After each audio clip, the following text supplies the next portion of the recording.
Attention is like a spotlight. We have control over what we give attention, yet somehow these two seem to always find a way to be in a majority of our spotlights. They've had eerily similar career paths. They both use the same tactics to steal your attention, and understanding what they do is the only way to regain control of your spotlight. Let's do a side-by-side comparison to see how they became relevant in the first place. Their parents' divorce never stopped them, nor did anything from achieving success. All you have to do is work hard. They were able to break out into the mainstream in very opposite kinds of productions. Now that they were in the public eye, they were able to star in a partially scripted, partially real video series about their lives. No way! Stop!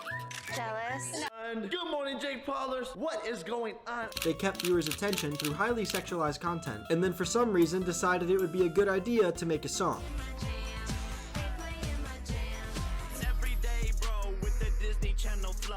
It may sound completely terrible, but really here what JP is doing is a new form of rapping. It's meant to sound like shit. But criticism of their music wouldn't stop them from selling merchandise to an ever-growing audience. This product combo is really my secret sauce to how I have my everyday flow. Buy that merch. And you can spend more money to get in shape quick or to get rich quick. I am working out. It's not someone else. It's something else. Bye-bye, trainer.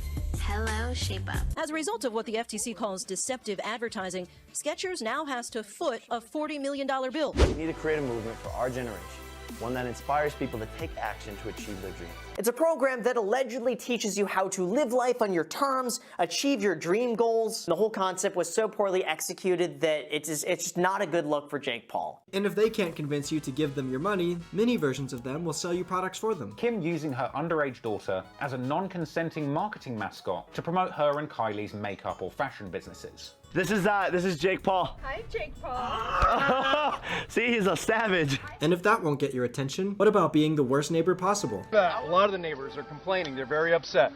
No, why? They say that you've created a living hell out here.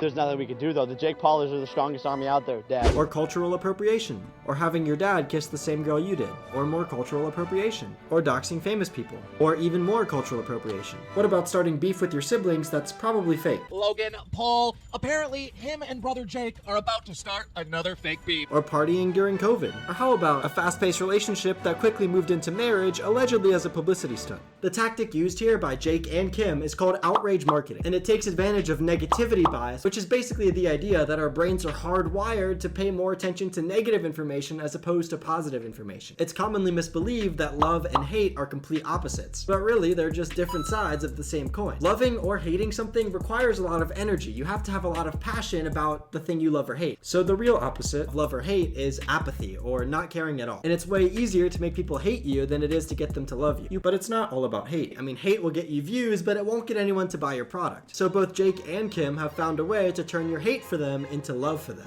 This is done through what's called the contact hypothesis, which essentially states that if you meet certain criteria, you can significantly lower the prejudice between two groups. As an example, let's look at Jake Paul's boxing career. To be more legitimized in the fighting scene, Jake wanted to win over the hearts of UFC fans. He first got these fans' attention by making them hate him for challenging and knocking out famous UFC fighters. Now that he has their attention, he can turn these haters into supporters by meeting 4 criteria. First, Jake has to establish equal status, in which the UFC fans must see themselves as similar to Jake. Jake achieves this by referencing how much of a fan he is of fighting. Bro, I'm your biggest fan. Next, Jake has to establish a common goal. He does this by preaching that fighters don't get paid enough and he wants them to be paid more. Pay your fighters more.